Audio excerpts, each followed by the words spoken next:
ಭಗವಂತ ಅಂದ ಇನ್ನೊಮ್ಮೆ ಆಗಲಿ ಗೀತಾ ಭಾಷ್ಯದ ಪ್ರವಚನ ಅಂತ. ತೇನ ತತ್ ಪ್ರವಚನೆ ವಿಹಿತೇಲಂ ಶುಶ್ರುವ ಪ್ರಚಯಿತಾಪಿ ಶಿಷ್ಯಾಃ ಉಚ್ಯತಾಮಿತಿ ಮುಹುಸ್ಸ ಪೃಥಿವ್ಯಾಂ ಸ್ಪಾಲನಂ ಪದಮೋಹೋ ಹರಿಣೋಕ್ತಂ.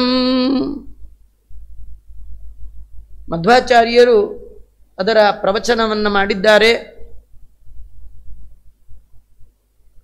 ಒಮ್ಮೆ ಪ್ರವಚನ ಮಾಡಿದ್ರು, ರಾತ್ರಿ ಸಮಯ, ಎಲ್ಲ ಶಿಷ್ಯರು ಮಲಗಿದ್ರೆ ವೇದವ್ಯಾಸ ದೇವರು ಬಂದು ನೆಲವನ್ನ ಹೀಗೆ ಮಾಡಿದ್ದಾರಂತ. ಸಪೃಥಿವ್ಯಾಸ್ ಪಾಲನಂ ಹೀಗೆ ಮಾಡಿ ಆಚಾರ್ಯರನ್ನ ನೋಡ್ತಾ ಇನ್ನೊಮ್ಮೆ ಮಾಡ್ರಿ ಪ್ರವಚನ, ಇನ್ನೊಮ್ಮೆ ಮಾಡ್ರಿ ಅಂತ ಹರಿಣೋಕ್ತಂ ಭಗವಂತ ವೇದವ್ಯಾಸ ರೂಪದಿಂದ ಇನ್ನೊಮ್ಮೆ ಮಾಡ್ರಿ ಅಂತ ಹೇಳ್ತಾ ಇದ್ದಾರೆ. ಶಬ್ದ ಭೇದಮವದಾರ್ಯತಮರ್ಚ ಸನ್ನಿಷಣ್ಣ ವಪುಷ ಪರಮಸ್ಯ ತಸ್ಯ ಭಾವ ವಿದದ ಭ್ರಮಣೀಶ ಪ್ರೋತ್ತಿತ ಪ್ರವಚನಂ ವ್ಯದಿತೈಭ್ಯಃ. ಉಚ್ಯತಾಂ ಗಟ್ಟಿಯಾಗಿ ಹೇಳ್ತಾ ಸನ್ನಿಹಿತನಾಗಿರ್ತ ಪ್ರತಿಮೆಯಲ್ಲಿ ಸನ್ನಿಹಿತನಾದ ಭಗವಂತ ಆಚಾರ್ಯರನ್ನ ನೋಡ್ತಾ ಉಚ್ಯತಾಂ ಮತ್ತೊಮ್ಮೆ ಹೇಳಿ ಅನ್ನುವ ಅಭಿಪ್ರಾಯವನ್ನ ಗ್ರಹಿಸಿದ ಮಧ್ವಾಚಾರ್ಯರು ಎಲ್ಲ ಶಿಷ್ಯರನ್ನ ಎಬ್ಬಿಸಿ ಮತ್ತೊಮ್ಮೆ ಅದೇ ಭಗವದ್ಗೀತೆಯ ಭಾಷ್ಯದ ಪಾಠವನ್ನ ಮತ್ತೊಮ್ಮೆ ಮಾಡಿದ್ದಾರೆ. ಆಮೇಲೆ ಬೆಳಗಿನ ಜಾವ ಎದ್ರು ಆಚಾರ್ಯರು ಅಲಕನಂದ ಒಳಗೆ ಸ್ನಾನ ಮಾಡಿದ್ದಾರೆ. ಇವತ್ತು ಅಲಕನಂದ ಕಡೆಗೆ ಹೋಗಲ್ಲ ರೀ ಜನ, ದೇವ್ರ ದಯ ಅಲ್ಲಿ ಬಿಸಿನೀರು ಕುಂಡ ಇದೆ, ಹೋದವರೆಲ್ಲ ಸ್ನಾನ ಮಾಡ್ತಾರೆ. ನೀವು ಸ್ವಲ್ಪ ಯೋಚನೆ ಮಾಡಿ, ಇಮ್ಯಾಜಿನ್ ಮಾಡ್ಕೊಳ್ಳಿ, ಬದ್ರಿ ಒಳಗೆ ಬಿಸಿನೀರು ಕುಂಡ ಇಲ್ಲ, ಸ್ನಾನವೇ ಯಾರು ಮಾಡ್ತಿರ್ಲಿಲ್ಲ.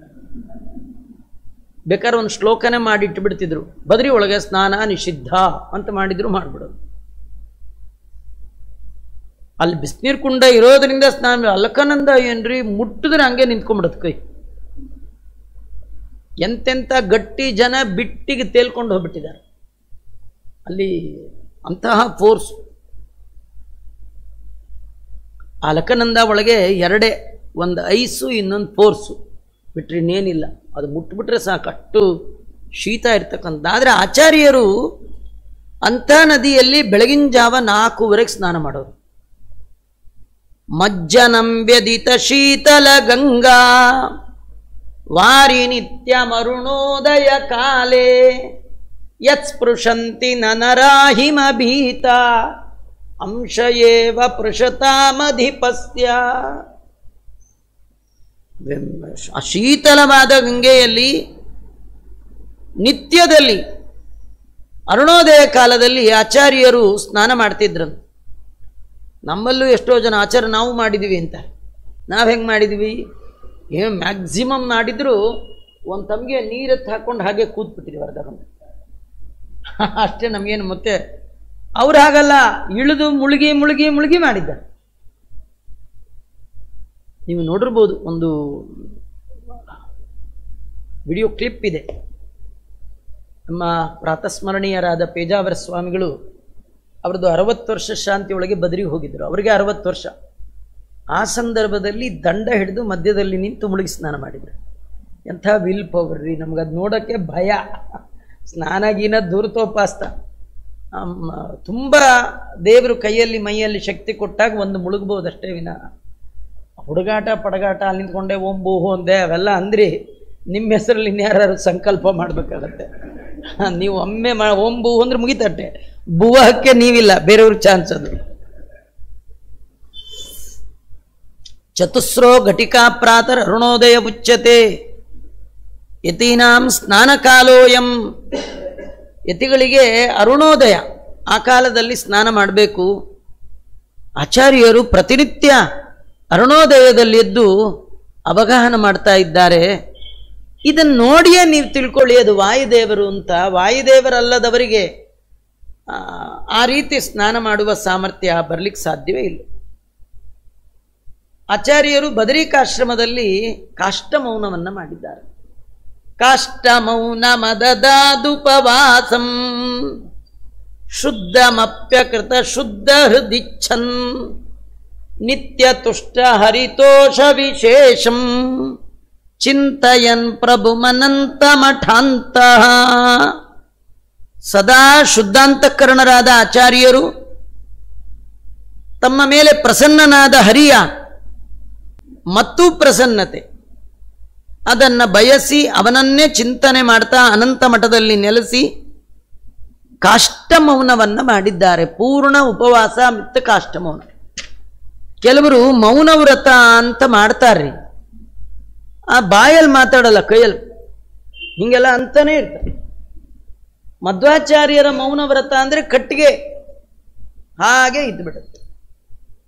ಭಾಗವತ ಭಾರತ ಪಾಠ ಪ್ರವಚನಕ್ಕೆ ಮಾತ್ರ ಮಾತು, ಮಿಕ್ಕಂತೆ ಮಾತೇ ಇಲ್ಲ. ಹೇಗಿದ್ರೆ ಹಾಗೆ ಕಾಷ್ಟಮೌನವನ್ನು ಆಚಾರ್ಯರು ಮಾಡಿದ್ದಾರೆ. ಪ್ರೈರಯತ್ಸ್ವ ಚರಣೇ ರತ ಚಿತ್ತಂ. ಆ ಸಂದರ್ಭದಲ್ಲಿ ದೊಡ್ಡ ಬದರಿಗೆ ಬರಬೇಕು ಅಂತ ಭಗವಂತನ ಆದೇಶ ಆಗಿದೆ. ಮಧ್ವಾಚಾರ್ಯರು ಬೆಳಗಿನ ಜಾವ ಎದ್ದಿದ್ದಾರೆ, ಹೊರಡೋಣ ಅಂತ. ಆ ಸಂದರ್ಭದಲ್ಲಿ ತಮ್ಮ ಶಿಷ್ಯರಿಗೆಲ್ಲ ಒಂದು ಸಂದೇಶವನ್ನು ಕೊಡ್ತಾ ಇದ್ದಾರೆ. ಏನದು? ನಿದೃಶಂ ಸ್ಥಲಮಲಂ ಶಮಲಗ್ನಂ ನಾಸ್ಯ ತೀರ್ಥ ಸಲಿಲಸ್ಯ ಸಮಂವಾಹ ನಾಸ್ತಿ ವಿಷ್ಣು ಸದೃಶಂ ನನು ದೈವಂ ನಾಸ್ಮದುಕ್ತಿ ಸದೃಶಂ ಹಿತರೂಪಂ. ಶಮಲಗ್ನಂ ಅಲಂ ಸ್ಥಲಂ ನ ಈದೃಶಂ. ಇದಕ್ಕೆ ಸಮಾನವಾದ ಪಾಪ ಪರಿಹಾರಕವಾದ ಪ್ರದೇಶ ಸ್ಥಳ ಮತ್ತಿನ್ನೊಂದಿಲ್ಲ. ಬದ್ರಿ ಅದು ಎಷ್ಟು ಪಾಪ ಪರಿಹಾರಕವಾದ ಸ್ಥಳ ಅಂದರೆ ಅದರಷ್ಟು ಉತ್ತಮವಾದ ಪವಿತ್ರವಾದ ದೇವಭೂಮಿ ಮತ್ತಿನ್ನೊಂದಿಲ್ಲ. ನಾಸ್ಯ ತೀರ್ಥ ಸಲಿಲಸ್ಯ, ಇಲ್ಲಿ ಹರಿಯುವ ನದಿ, ಇದಕ್ಕೆ ಸಮಾನವಾದ ಪವಿತ್ರವಾದ ಮತ್ತೊಂದು ನದಿ ಇಲ್ಲ. ವಿಷ್ಣುವಿಗೆ ಸಮಾನನಾದ ದೇವತೆ ಇಲ್ಲ. ನನ್ನ ಮಾತಿನಷ್ಟು ಹಿತವಾದ ಇನ್ನೊಬ್ಬರ ಮಾತಿಲ್ಲ ಅಂಥೇಳಿ ಉತ್ತಮವಾದ ಒಂದು ಉಪದೇಶ ಅದನ್ನು ಕೊಟ್ಟಿದ್ದಾರೆ. ಅವರು ಹೇಳ್ತಾ ಇದ್ದಾರೆ, ಭಗವಂತನ ಆಜ್ಞಾನುಸಾರವಾಗಿ ನಾನು ದೊಡ್ಡ ಬದರಿಗೆ ಹೋಗ್ತಾ ಇದ್ದೇನೆ. ಆದರೆ ಆವರಜೇದಿಹ ನವಾಸಹಿ ವೇದ ಸ್ವಸ್ತಿ ವೋಸ್ಥಿತಿ ಯಾವತ ಮಧ್ವ. ತನ್ನ ಎಲ್ಲ ಶಿಷ್ಯರಿಗೆ ಆಶೀರ್ವಾದವನ್ನ ಮಾಡ್ತಾ, ನಿಮಗೆಲ್ಲ ಮಂಗಳ ಆಗಲಿ. ನಾನು ಇವತ್ತು ನಿಮ್ಮನ್ನ ನೋಡ್ತಾ ಇದ್ದೇನೆ, ನೀವು ನನ್ನನ್ನ ನೋಡ್ತಾ ಇದ್ದೀರಿ. ನಿಮ್ಮ ಭೇಟಿ ಕೊನೆ ಆದರೂ ಆಗಬಹುದು. ಹೋಗ್ತಾ ಇದ್ದೀನಿ, ಬರ್ತೇನೆ ಇಲ್ಲ ಗೊತ್ತಿಲ್ಲ, ಕರೆದಾ ಹೋಗ್ತೇನೆ. ಇದರ ಅರ್ಥ ಕರೆದಾಗ ಹೋಗ್ಬೇಕು. ಹೋಗು ಅಂದ್ರೆ ಬರ್ತೀನಿ, ಇಲ್ದರಲ್ಲೇ ಇದ್ದು ಬಿಡ್ತೀನಿ ಅಂತ ಇದೆ. ಹಾಗೆ ಎಲ್ಲ ಶಿಷ್ಯರು ಕೈ ಮುಗಿದ್ರಂತ. ನಾಥ ನಾಥ ಬತನೋತ್ರ ವಿನಾಥಾನ್ಮಾತ್ಯಜೋರು ಕರುಣೋ ಭಗವಂ ಸ್ವಂ ನೋದಿತಂ ಸ್ಮೃತಮಪೀಹಿತಿ ಶಿಷ್ಯೈ ಸ್ವಾಮಿನೋಭಿಬತ ಭಂಗಭಯೇನಾ. ಸ್ವಾಮಿ, ಹೀಗೆ ನೀವೊಬ್ಬರೇ ನಮ್ಮನ್ನು ಬಿಟ್ಟು ಮಾತ್ರ ಹೋಗಬೇಡಿ, ನಮ್ಮನ್ನ ಅನಾಥರನ್ನಾಗಿ ಮಾಡಬೇಡಿ ಅಂತ ಎಲ್ಲ ಶಿಷ್ಯರು ಬೇಡ್ಕೊಳ್ತಾ ಇದ್ದಾರೆ. ಆ ಎಲ್ಲ ಶಿಷ್ಯರ ಗುಂಪಲ್ಲಿ ಒಬ್ಬ ಶಿಷ್ಯರಿದ್ರು, ಸತ್ಯತೀರ್ಥರು ಅಂತ. ಆ ಸತ್ಯತೀರ್ಥರು ಅವ್ರಿಗಂತೂ ಆಚಾರನ ಬಿಡ್ಲಿಕ್ಕೆ ಸಾಧ್ಯವೇ ಇಲ್ಲ. ಅವರು ಐತರೇಯ ಶ್ರುತಿಯ ಅರ್ಥವನ್ನ ಜಗದ್ಗುರು ಮಧ್ವಾಚಾರ್ಯರ ಮುಖದಿಂದ 3 ಬಾರಿ ಶ್ರವಣ ಮಾಡಿದ ಮಹಾತ್ಮರು ಸತ್ಯತೀರ್ಥರು. ಯಸ್ತ್ರಿವಾರ ಮಿತರಾ ಸುತ ಶಾಖ, ಇತರ ಸುತ ಶಾಖ ಅದನ್ನ ಅಗ್ರ್ಯಮಶೃಣೋತ್ ಪುರುಸಂಖ್ಯಾತ್ 3 ಬಾರಿ ಮಧ್ವಗುರುಗಳ ಮುಖಕಮಲದಿಂದ ಕೇಳಿದ ಮಹಾನುಭಾವರು ಸತ್ಯತೀರ್ಥರು. ಸತ್ಯತೀರ್ಥರು ಈ ಆಚಾರ ಬಿಟ್ಟಿರ್ಲಿಕ್ಕೆ ಇಷ್ಟ ಇಲ್ಲ. ಆಚಾರ ನಾಳೆ ಹೊರಡ್ತೀನಿ ಎಂದಿದ್ರು. ಆಚಾರ್ಯರು ಮಲಗಿದ್ರೋ ಇಲ್ಲೋ, ಇವ್ರು ಮಲಗಲೇ ಇಲ್ಲ. ಯಾಕಂದ್ರೆ ಬೆಳಗಿನ ಜಾವ ಎದ್ದು ಹೊಟ್ಟೋಗ್ಬಿಟ್ರೆ ಏನು ಮಾಡಬೇಕು ಅಂತ ಕಣ್ಣು ಬಿಟ್ಕೊಂಡೇ ನೋಡ್ತಾ ಇದ್ರು ಆಚಾರನ. ಆಚಾರ್ಯ ಡೈಲಿನೇ 4 ಗಂಟೆಗೆ ಸ್ನಾನ ಮಾಡೋರು, ಊರಿಗೆ ಹೋಗ್ಬೇಕು ಅಂದ್ರೆ ಇನ್ನೂ ಬೇಗ ಸ್ನಾನ ಮಾಡಲ್ವೇ. ಅವ್ರು ಬೆಳಗಿನ ಜಾವ ಎದ್ರು, ಅಲಕನಂದ ಸ್ನಾನ ಮಾಡಿದ್ರು, ಬದ್ರಿನಾರಾಯಣಗೆ ನಮಸ್ಕಾರ ಮಾಡಿದ್ರು, ದೊಡ್ಡ ಬದ್ರಿ ಕಡೆ ಹೊರಟರು. ಇವರು ಮೆಲ್ಲಗೆ ಎದ್ರು, ಇವರು ಸ್ನಾನ ಮಾಡಿದ್ರು. ಆಚಾರ್ಯರಿಗೆ ಗೊತ್ತಾಗಬಾರ್ದು, ಆಚಾರ್ಯಂದೇ ಫಾಲೋ ಅಪ್ ಮಾಡಬೇಕು ಅಂಥೇಳಿ, ಫಾಲೋ ದಿ ಲೀಡರ್ ಅಂಥೇಳಿ ಮಧ್ವಗುರುಗಳ ಹಿಂದೆ ಮೆಲ್ಲಗೆ ಹೆಜ್ಜೆ ಹಾಕ್ಕೊಂಡು ಹೋದರು. ಆಚಾರ್ಯ ಬೆಳಗಿನ ಜಾವ ಕೈಯಲ್ಲಿ ದಂಡ ಹಿಡಿದು ಲಂಗೋಟಿಯನ್ನು ಹಾಕ್ಕೊಂಡು, ಸನ್ಯಾಸಿಗಳು ದೇವರ ಪೆಟ್ಟಿಗೆ ಇಟ್ಕೊಂಡು ಹೊರಟುಬಿಟ್ರು. ಹೊರಟ್ರೆ ಸ್ವಲ್ಪ ದೂರ ಹೋಗುವಾಗ ಮೆಲ್ಲಗೆ ಹೋಗ್ತಾ ಇದ್ರು. ಆಶ್ಚರ್ಯ ಅಂದರೆ ಸ್ವಲ್ಪ ದೂರ ಆದಮೇಲೆ ದೊಡ್ಡ ದೊಡ್ಡ ಹೆಜ್ಜೆ ಆಯಿತು. ಮೊದಲು 1 ಅಡಿ 1 ಹೆಜ್ಜೆ ಇಟ್ಟರು, ಸ್ವಲ್ಪ ಹೊತ್ತಾದ್ಮೇಲೆ 10 ಅಡಿಗೆ ಒಂದು ಹೆಜ್ಜೆ ಇಟ್ಟರು, ಆಮೇಲೆ 50 ಅಡಿಗೆ ಒಂದಿಟ್ರು, ಮುಂದೆ ಎಲ್ಲಿ ಇಡ್ಲೇ ಇಲ್ಲ. ಒಂದು ಬೆಟ್ಟ ಕಾಣ್ತು, ಅದ್ರ ಮೇಲೆ ಹತ್ಬಿಟ್ರು. ಇವರಂದ್ರು ಈ ಬೆಟ್ಟದ ಮೇಲೆ ಯಾಕೆ ಹತ್ತಾರೆ ಗೊತ್ತಿಲ್ಲ, ಆ ಬೆಟ್ಟದಿಂದ ಇನ್ನೊಂದು ಬೆಟ್ಟಕ್ಕೆ ಒಂದೇ ಜಂಪ್ ಹೊಡೆದ್ಬಿಟ್ರದು. ಮುಗಿದೋಯ್ತಲ್ಲ. ಈ ಆಚಾರ ನೋಡಿ ಇವರು ಅನ್ಕೊಂಡ್ರು, ಮುಗೀತು, ನಮ್ ಸಾಧ್ಯ ಇಲ್ಲ. ಉಲ್ಲಲಾಸ ಗಿರಿ ಪುಂಗವ ಶೃಂಗೇ, ದೊಡ್ಡ ದೊಡ್ಡ ಕೋಡುಗಳಿಂದ ಕೋಡುಗಳಿಗೆ ಹಾರ್ತಾ ಇದ್ರಂತ. ಗುರುಗಳೇ ಅಂತಂದ್ರಿ ಇವರು.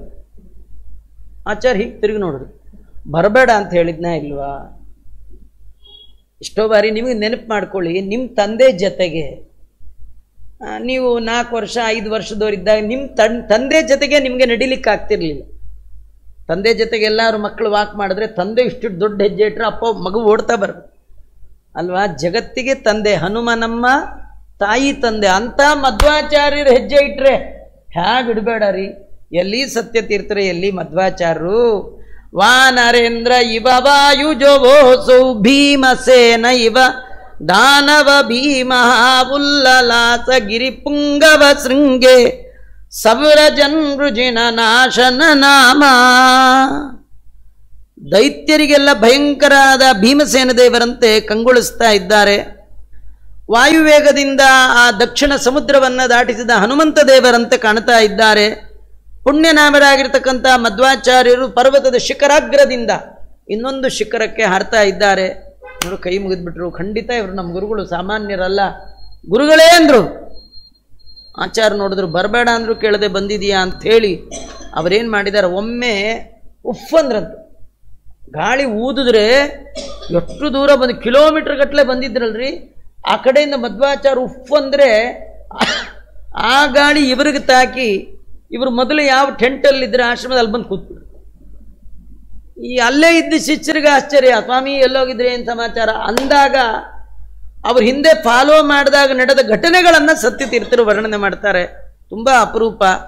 ಅವರಂತಾರೆ, ಆಶ್ರಮೇ ನಿಜ ಜನಾನಿಹ ದೃಷ್ಟ ತಂ ಪ್ರಸಾದ ಮಹಿಮಾನ ಮಮುಷ್ಯ.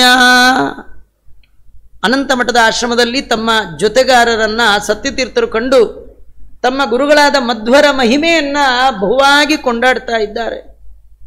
ನಮ್ಮ ಗುರುಗಳು ಸಾಮಾನ್ಯ ಅಲ್ಲ, ವಾಯುದೇವರು. ಅವರೇ ಭೀಮಸೇನ ದೇವರು, ಅವರೇ ಮಧ್ವ ಗುರುಗಳಾಗಿ ಬಂದಿದ್ದಾರೆ ಅಂತ ಹೇಳ್ತಾ, ಪಾದೋಪಾಂತ ನಮನ್ ಮಹಾಮುನಿಗಣಂ ಹೇಮಪ್ಪದೀಪ್ತಾಂಬರಂ ಶ್ರೀಮದ್ರತ್ನ ಕಲಾಪಮಗ್ರಕಟಕೈ ವಿಭ್ರಾಜಿತಂ ಹಾಟಕೈ ದೃಷ್ಟ್ವಾ ತಂ ಧರಣೀಧರಂ ಸುವನಮಲೋಲ್ಲಾಸಿನಂ ಸುಂದರಂ ಸ್ವಾನಂದಾಕೃತಿ ಮಸ್ಮರನ್ ಮುರರಿಪುಂ ಸ್ವಾನಂದ ತೀರ್ಥ ಸದಾ. ಆಚಾರ್ಯರು ಅಲ್ಲಿರುವ ಭಗವಂತನನ್ನ ಚೆನ್ನಾಗಿ ಸ್ಮರಣೆ ಮಾಡಿದ್ದಾರೆ. ಆ ಹಿಮವತ್ ಪರ್ವತವನ್ನು ನೋಡುತ್ತಾ ಮಂದಹಾಸ ಬೀರುವಂತಹ ಮಹಾಲಕ್ಷ್ಮಿಯ ಕೈಗಳಿಂದ ಯಾರು ಆಲಿಂಗಿತನಾಗಿದ್ದಾನೋ, ಶೇಷದೇವರ ಮೇಲೆ ಮಲಗಿದ್ದಾನೋ, ದೇವತೆಗಳ ಸಮೂಹದಲ್ಲಿ ವಿರಾಜಮಾನನಾಗಿದ್ದಾನೋ, ಅಂತಹ ಮರಕತ ಮಣಿಯಂತಿರುವಂತಹ ಅವನ ಪಾದಗಳಲ್ಲಿ ಆಚಾರ್ಯರು ನಮಸ್ಕಾರವನ್ನು ಮಾಡ್ತಾ ಇದ್ದಾರೆ. ಆ ಭಗವಂತನ ಸ್ಮರಣೆ ಮಾಡಿ ಆ ಹಿಮಾಲಯದ ದರ್ಶನವನ್ನು ಮಾಡಿ ಉತ್ತರ ದೊಡ್ಡ ಬದರಿಗೆ ಬರ್ತಾ ಇದ್ದಾರೆ. ಅಲ್ಲಿ ವೇದವ್ಯಾಸದೇವರ ದರ್ಶನ, ವೇದವ್ಯಾಸದೇವರ ವರ್ಣನೆ ಇತ್ಯಾದಿಗಳೆಲ್ಲ ಬರ್ತಕ್ಕಂಥದ್ದು. ಅದು ನಾಳೆ ಸೇರಿದಾಗ ನೋಡೋಣ ಅಂತ ಹೇಳ್ತಾ, ಶ್ರೀ ಕೃಷ್ಣಾರ್ಪಣಮಸ್ತು. ಸರ್ವೇಂದ್ರಿಯ ಪ್ರೇರಕೇಣ ಶ್ರೀ ಪ್ರಾಣಪತಿನೇರಿತಃ ಯದವೋಚ ಮಹಂತೇನ ಪ್ರಿಯತಾಂ ಕಮಲಾಲಯ ಮಧ್ವೇಶಾರ್ಪಣಮಸ್ತು.